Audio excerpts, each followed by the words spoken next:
Hello everyone, मैं doctor Rukmini Chaudhary और आज की इस वीडियो में हम आपको जानकारी देने वाले हैं गोनोरिया के बारे में। गोनोरिया जो कि एक तरह का एसटीडी है, यानी कि सेक्सुअली ट्रांसमिटेड डिजीज है। तो आज के इस पूरे वीडियो में हम आपको बताएंगे गोनोरिया क्या प्रॉब्लम है, गोनोरिया ये कैसे होता है, इसके पीछे कॉजेज क्या हैं और रिस्क फैक्टर्स क्या हैं, यानी किन में ये प्रॉब्लम ज़्यादा देखने को मिलती है और इसकी वजह से क्या साइन और सिम्टम्स आते हैं, यानी क्या प्रॉब्लम होती है।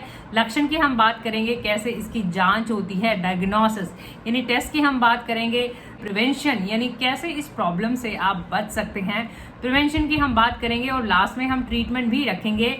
एलोपैथिक मोड ऑफ ट्रीटमेंट और होम्योपैथिक बेस्ट इफेक्टिव मेडिसिन की भी हम जानकारी देने वाले हैं। पूरी जानकारी के लिए आपको पूरा वीडियो जरूर देखना है और अगर आप यूट्यूब पे देख रहे हैं तो जिन दवाओं की हम जानकारी देंगे उन सभी मेडिसिन के लिंक हम नीचे डिस्क्रिप्शन बॉक्स में भी प्रोवाइड करते हैं, वहां से वो मेडिसिन खरीद के आप अपना ट्रीटमेंट शुरू करते हैं। सबसे पहले बात करते हैं व्हाट इज गोनोरिया, यानी ये प्रॉब्लम क्या है। देखिए, ये एक तरह का एसटीडी है, जैसा कि हमने बताया। एसटीडी यानी कि सेक्सुअली ट्रांसमिटेड डिजीज। सारी एसटीडीज पे हमने ऑलरेडी वीडियोस डाले हुए हैं। एचआईवी पे भी हमने डाला है, सिफिलिस पे हमने डाला है, जेनिटल हर्पीज पे भी हमने वीडियो डाला है। हमारी एसटीडीज की प्लेलिस्ट भी चेक कर सकते हैं, जिसमें सभी सेक्सुअली ट्रांसमिटेड डिजीज की इंफॉर्मेशन आपको मिल जाएगी। ये कॉज्ड बाय नाइजीरिया गोनोरी, यानी एक तरह का एसटीडी है, बैक्टीरियल इन्फेक्शन है। नाइजीरिया गोनोरी एक तरह का बैक्टीरिया है जिसकी वजह से ये इन्फेक्शन आपको होता है विद हैविंग इन्फेक्टेड पर्सन। अगर आपका रिलेशन, अगर इंटरकोर्स आपका विद इन्फेक्टेड पर्सन है, यानी जिनको ऑलरेडी इन्फेक्शन है उनके साथ इंटरकोर्स रहता है, तो वो आप इसको पर्सन से आप इसको कैच कर सकते हैं। You can get it from the infected person. अब बात कर लेते हैं कि इसके रिस्क फैक्टर्स क्या हैं, किन में ये प्रॉब्लम ज्यादा देखी जाती है। देखिए, अगर हम बात करें रिस्क फैक्टर्स की, तो जो यंग इंडिविजुअल्स हैं ऑफकोर्स उनमें ये प्रॉब्लम ज्यादा देखी जाती है। मल्टीपल पार्टनर्स की अगर हम बात करें तो आपको प्रोन हो जाते हैं आप इन्फेक्शन के लिए। वैसे महिलाओं में भी ये प्रॉब्लम देखी जाती है और पुरुषों में भी देखी जाती है, मेल और फीमेल दोनों में ही देखी जाती है, बट मेल ज्यादा हैं इन्फेक्शन के लिए, यानी मेल में ये प्रॉब्लम ज्यादा देखी जाती है। कैसे होता है, यानी बीमारी फैलता कैसे है। अभी हमने बताया इन्फेक्टेड पर्सन से आपका रिलेशन होने से ये आपको प्रॉब्लम होता है, और इसमें ऐसा जरूरी नहीं होता है कि मेल पार्ट का इजैकुलेशन के थ्रू ही आपको फीमेल पार्ट को इन्फेक्शन हो। It is not required. ये सिंपली आपको सराउंडिंग पार्ट में अगर इसका बैक्टीरिया है तो उसको भी अगर आप टचिंग करने से भी आपको ये प्रॉब्लम हो जाती है। तो अगर हम बात करें एनल इंटरकोर्स के थ्रू भी ये स्प्रेड हो जाता है। अगर आपका टचिंग हो जाता है इन्फेक्टेड पर्सन से, माउथ से भी हो सकता है, वजाइनल पार्ट से भी हो सकता है। ओरल एक्टिविटीज की अगर हम बात करें, ओरल एक्टिविटीज की अगर हम बात करें, रिसीविंग या गिविंग के थ्रू भी इसका स्प्रेडिंग देखा जाता है।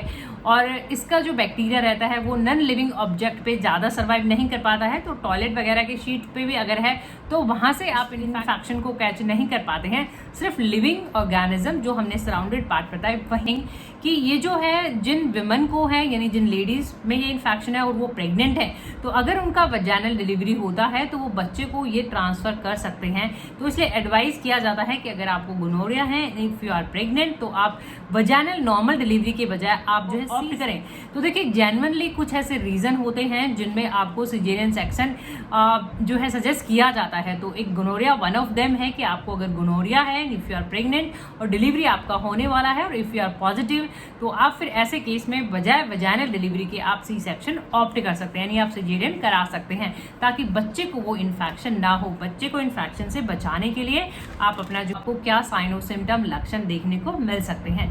देखिए, साइन और सिम्टम्स हम बात करेंगे मेल में, फीमेल में भी बात करेंगे। पुरुषों की हम बात कर लेते हैं। यहाँ पे पुरुषों में यूजुअली क्या देखा जाता है, जो आपका पिनाइल पार्ट रहता है जिसकी ओपनिंग रहती है, वहां पे हमेशा ओजिंग आउट डिस्चार्ज, बस लाइक डिस्चार्ज, यानी थिक डिस्चार्ज आपको वहां पे लगता है। वो कभी ग्रीन हो सकता है, येलोइश हो सकता है, पुरुलेंट, उसमें स्मेल भी आती है, वो थिक भी रहता है, और ज्यादातर आपको वहां पे स्वेलिंग भी देखी जाती है, रेडनेस भी देखी जाती है, बर्निंग भी देखी जाती है, और साथ ही साथ में यूरिन इन्फेक्शन के सिम्टम्स। आप तो मिस्टेकनली इसको यूटीआई भी देख सकते हैं कि कहीं इनको ये यूटीआई हो, तो ऐसा भी कई बार देखा जाता है कि इसको डायग्नोसिस में भी टाइम लग जाता है, कि आप जो है इसको डिले भी कर सकते हैं कि कहीं यूटीआई तो नहीं है।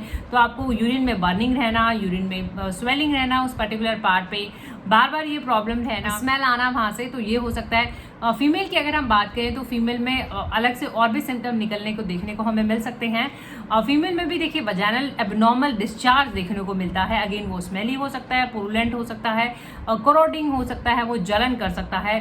सेम प्रॉब्लम रहती है। यूरिनेशन में आपको तकलीफ हो सकती है, बर्निंग यूरिनेशन, पेशाब करने में तकलीफ होना, जलन होना। फीमेल में यूजुअली ब्लीडिंग जो मेंसेस है वो साइकिल की इरेगुलरिटीज भी देखी जाती हैं, यानी साइकिल जो है कई बार पीरियड्स के बीच में आपको पीरियड्स आ जाते हैं, जिसको कि हम पीरियड इन बिटवीन पीरियड्स कहते हैं, वो देखने को मिल सकता है। एब्नॉर्मल वेजाइनल डिस्चार्ज की हमने बात करी है। और कई बार आपको थ्रॉट के सिम्टम्स भी देखने को मिलते हैं, सॉर थ्रॉट भी इसमें एक सिम्टम निकल के आता है। हो सकता है क्योंकि ऑफकोर्स ये इन्फेक्शन है तो वो सिम्टम देखने को मिल सकते हैं। पैल्विक एरिया में पेन रहना, साइड्स में पेन रहना, ये भी सिम्टम देखने को मिलता है आपको। और एसोसिएटेड इन्फेक्शन है तो उनके भी साइन और सिम्टम आपको देखने को मिल सकते हैं। कॉम्प्लिकेशन की देखिए, अगर हम गोनोरिया को क्लैप डिजीज भी कहा जाता है और इसके कॉम्प्लिकेशन में इनफर्टिलिटी गोनोरिया का मेजर कॉम्प्लिकेशन देखा जाता है। और अदर एसटीडीज भी कई बार अगर आप इसको टाइमली ट्रीट नहीं करते हैं तो दूसरी एसटीडीज भी इसमें साथ में हो सकती हैं। तो इट्स ऑलवेज एडवाइज कि आप इसको एज अर्ली एज इसको आप अपना ट्रीट करें। नॉसिस पार्ट की इसकी जांच कैसे होती है, देखिए जांच के लिए जो आपका फ्लूइड रहता है, एब्नॉर्मल डिस्चार्ज रहता है, उसका स्टडी करना, उसको जांच करना बहुत ज़रूरी हो जाता है। उस को स्टडी करने के लिए सैंपल को या तो वहाँ पे अंडर माइक्रोस्कोप देख लिया जाता है, व्यू कर लिया जाता है, या फिर उसका कल्चर स्टडी भी कर लिया जाता है, जैसे बैक्टीरियल कल्चर करते हैं, पता लग जाए किस तरीके का इन्फेक्शन है और उसके अकॉर्डिंग आपको ट्रीटमेंट प्रोवाइड किया जाता है। बाकी अगर आपको एसोसिएटेड और इन्फेक्शन लगते हैं तो बेसिक ब्लड टेस्ट आपके हो सकते हैं, किडनी फंक्शन टेस्ट भी करने के लिए कि कहीं आपका यूरिन से रिलेटेड यूरिन की टेस्ट, यूरिन एनालिसिस, यूरिन के टेस्ट हो सकते हैं कि यूरिन इन्फेक्शन को और रूल आउट करने के लिए कि यूरिन इन्फेक्शन तो नहीं है। तो ये सब भी जांचें जो है या प्रिवेंशन के लिए जो कि मोस्ट इंपॉर्टेंट है। देखिए किसी भी बीमारी को प्रिवेंट करना, प्रिवेंशन पार्ट बचाओ हमेशा स्टडी करा जाना चाहिए, क्योंकि इससे आप इस प्रॉब्लम से बच सकते हैं और इस पर फोकस भी होना चाहिए। तो जो आपके कारण और रिस्क फैक्टर्स हैं, यानी कि इनको ये प्रॉब्लम क्या वजह है और किनको प्रॉब्लम ज़्यादा होती है, अगर आप उस पर ध्यान देते हैं तो आप इजीली इस बीमारी को प्रिवेंट कर सकते हैं। सबसे इंपॉर्टेंट, जैसा हमने बताया था, ये एक तरह का एसटीडी है, यानी कि सेक्सुअली ट्रांसमिटेड डिजीज है। तो यूज प्रोटेक्शन, हमेशा प्रोटेक्शन यूज करें। You never know who is infected, who is not. किसी को इन्फेक्शन है कि नहीं है, तो हमेशा to be on safer side use protection and save community, ताकि वो प्रॉब्लम इन स्प्रेड ना हो। First thing. Secondly, limit your partner, better limit your partner and wear protection, maintain good hygiene and see your doctor as soon as possible. जितना जल्दी आपको infection हो जाए and due to any reason अगर ऐसा होता है कि मल्टीपल पार्टनर्स हैं, तो गेट योर स्क्रीनिंग, हमेशा अपना स्क्रीनिंग टेस्ट जरूर कराएं on regular basis. If you are young, if you fall under 25 years of age, तो अपना रेगुलर बेसिस पे स्क्रीनिंग कराना, प्रोटेक्शन यूज़ करना एंड लिमिट पार्टनर करना। तो ये सब अगर आप फॉलो करते हैं तो आप इजिली इस प्रॉब्लम से बच सकते हैं। एलोपैथिक मोड ऑफ ट्रीटमेंट, देखिए एलोपैथी में ये एक तरह का बैक्टीरियल इन्फेक्शन है, तो आपको एंटीबायोटिक्स दिए जाते हैं। एंटीबायोटिक्स का कुछ पर्टिकुलर कोर्स रह सकता है, ऑरल एडमिनिस्ट्रेशन यानी ऑरली भी आपको दिए जा सकते हैं और इंजेक्शन फॉर्म में भी आपको दिए जा सकते हैं। मूविंग ऑन होम्योपैथिक ट्रीटमेंट, देखिए बेस्ट इफेक्टिव होम्योपैथी मेडिसिन की हम यहाँ पे बात करने वाले हैं। हमेशा आप वीडियो में जो मेडिसिन बताएं थोड़ा ध्यान से देखें। मेडिसिन केस के हिसाब से बदल सकती है और ये जनरल मेडिसिन होती हैं जो हम वीडियो में अभी डिस्कस करने वाले हैं। जैसे एलोपैथिक में होता है, जैसे हमने अभी यहाँ पे कोई आपको पर्टिकुलर एंटीबायोटिक नहीं बताया है, बट हाँ ये जरूर बताया कि बैक्टीरिया है तो आपको एंटीबायोटिक्स दिए जाएंगे। सेम वे होम्योपैथी में हम यहाँ पे ये जो मेडिसिन डिस्कस करने वाले हैं, अगर ये आपके सिम्टम्स से मैच करें तो कोशिश करें आप सिर्फ वही मेडिसिन यूज़ करें। सारी मेडिसिन नहीं लेनी है, एक बार में एक मेडिसिन लेनी है। और यूट्यूब पे देख रहे हैं तो मेडिसिन के लिंक आपको नीचे डिस्क्रिप्शन बॉक्स में मिल जाते हैं। केस के अकॉर्डिंगली हो सकता है इनके अलावा और भी मेडिसिन होंगी। हम यहाँ पे 5-7 मेडिसिन डिस्कस करने वाले हैं, तो अगर आप इंडिविजुअली डिस्कस करते हैं तो हो सकता है आपका कुछ और भी मेडिसिन हो सकता है, पर इसका मतलब ये नहीं है कि ये दवाइयाँ गोनोरिया में नहीं दी जाती, ये भी दी जाती हैं, इनके अलावा भी दी जाती हैं। शुरू करते हैं। सबसे पहले हम बात करेंगे होम्योपैथी मेडिसिन मेडोराइनम की। आपने सुना भी होगा, मेडोराइनम एक बहुत अच्छी मेडिसिन है, पॉलीक्रेस मेडिसिन है। मेडोराइनम गोनोरिया में टॉप द चार्ट, हमेशा टॉप रैंक पे आती है मेडोराइनम। क्यों? क्योंकि मेडोराइनम एबनॉर्मल डिस्चार्ज महिला पुरुष दोनों में कवर करती है। पुरुलेंट, जिसमें बहुत ज़्यादा स्मेल आना, तो अगर आपको ऐसे डिस्चार्ज है, बहुत ज़्यादा स्मेल आती है, जेनाइटल एरिया से वहाँ पे स्वेलिंग है, इस तरीके का प्रॉब्लम है, तो आप मेडोराइनम यूज़ करें, बहुत अच्छा रहता है। मेडोराइनम लें ऑरली। देखिए आपको प्रॉब्लम जेनाइटल एरिया पे है, पर दवा आपको ऑरली मुंह में ही लेना है। 1-2 ड्रॉप्स दिन में 2-4 बार ले सकते हैं, खाने से पहले ले सकते हैं, या फिर यूज़ करना है मिनिमम 2-3 वीक्स आपको, और डिपेंडिंग कि आपको इंप्रूवमेंट नजर आए तो उसके अकॉर्डिंगली, और फर्क नहीं होता है तो आप मेडिसिन चेंज भी कर सकते हैं। नेक्स्ट मेडिसिन हमने यहाँ पे रखा हुआ है एसिडम नाइट्रिकम।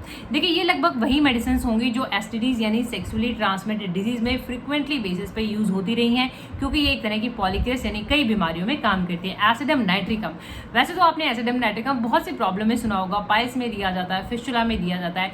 एसिडम नाइट्रिकम आपका गोनोरिया में भी बहुत अच्छे से वर्क करता है। कोई भी जेनेटल इश्यूज होते हैं एसिडम नाइट्रिकम बहुत अच्छा होता है, जहाँ पे आपको बर्निंग हो, जलन हो, एबनॉर्मल डिस्चार्ज हो, रेडनेस हो, स्वेलिंग हो और ब्लीडिंग, कई बार आपको हो सकता है वहां से ब्लीडिंग भी आ जाए। तो ऐसे केसेस में आप एसिडम नाइट्रिकम लें 30 या 200 पाव में 1-2 बूंदें। अगेन वही है, पर एक बार में कोशिश करें एक ही मेडिसिन, और कोशिश ये करें कि आपके सिम्टम आप अच्छे से देखें। मक्सॉल आपने सुना होगा, फिर अगेन एसटीडीज में बहुत अच्छा काम करती है। मक्सॉल आपको तब दिया जाता है जब आपको फ्रीक्वेंट बेसिस पे यूरिनेशन की प्रॉब्लम रहती है, यानी आपको बहुत ज़्यादा बार बार यूरिनेशन होना और अल्सरेशन, हो सकता है आपको इतना इन्फेक्शन हो गया हो कि वहाँ पे आपको अल्सर फॉर्मेशन, घाव हो जाना, तो ऐसे केस में आप मक्सॉल ले सकते हैं। सेम वैसे ही रहेगा, 1-2 बूंदें सुबह दोपहर शाम, खाने से पहले लगातार आप। नेट्राम्यूर महिलाओं में बहुत अच्छी निकलती है। महिलाओं में एक सिम्टम और देखा जाता है डिस्पेरियूनिया, यानी डिफिकल्ट रिलेशनशिप और या ये कहें पेनफुल इंटरकोर्स, तो ऐसे टाइम पे महिलाएं नेट्राम्यूर ले सकती हैं, काफ़ी अच्छा रहेगा। 1 या 2 ड्रॉप्स ले सकते हैं दिन में 2-4 बार खाने से पहले रेगुलर। हमने एक सिम्टम में बात करी थी पीरियड्स इन बिटवीन पीरियड्स, यानी अगर आपको ब्लीडिंग, हैवी ब्लीडिंग होती है पीरियड्स के टाइम पे ड्यू टू गोनोरिया के इन्फेक्शन की वजह से, आप गोनोरिया भी आपका पॉजिटिव है, साथ में आपको ब्लीडिंग बहुत हैवी रहता है, पीरियड्स के बीच में ब्लीडिंग हो जाती है, यू कैन यूज सबाइना, बहुत अच्छा मेडिसिन लेके 1-2 बूंदे सुबह दोपहर शाम, खाने से पहले सेम वे। तो आपको तब दिया जाता है जब आपको कोरोसिव डिस्चार्ज होते हैं, यानी इतने ज्यादा जलन वाला डिस्चार्ज होता है कि आपको बहुत जलन होती है। महिलाओं में, फीमेल में क्रियोजोल बहुत अच्छा निकलता है। कैंथारिस भी बहुत अच्छा निकलता है। कैंथारिस में एसोसिएटेड यूटीआई होगा, यानी आपको यूरिन पास करते टाइम भी दर्द होगा, उसके बाद भी और पहले भी हमेशा आपको एक बर्निंग और पेन जैसा सेंसेशन बना रहे। आपकी मदद कर सके, वीडियो आपको इन्फॉर्मेटिव और नॉलेजेबल लगे तो प्लीज आप वीडियोस लाइक और शेयर जरूर करें, सब्सक्राइब करें, बेल आइकॉन घंटी जरूर दबाएं। अपडेटेड रहने के लिए, नए वीडियोस के नोटिफिकेशन पाने के लिए आप ऑल नोटिफिकेशन पे भी प्रेस कर सकते हैं। Thank you for watching, thank you for your support, thank you so much.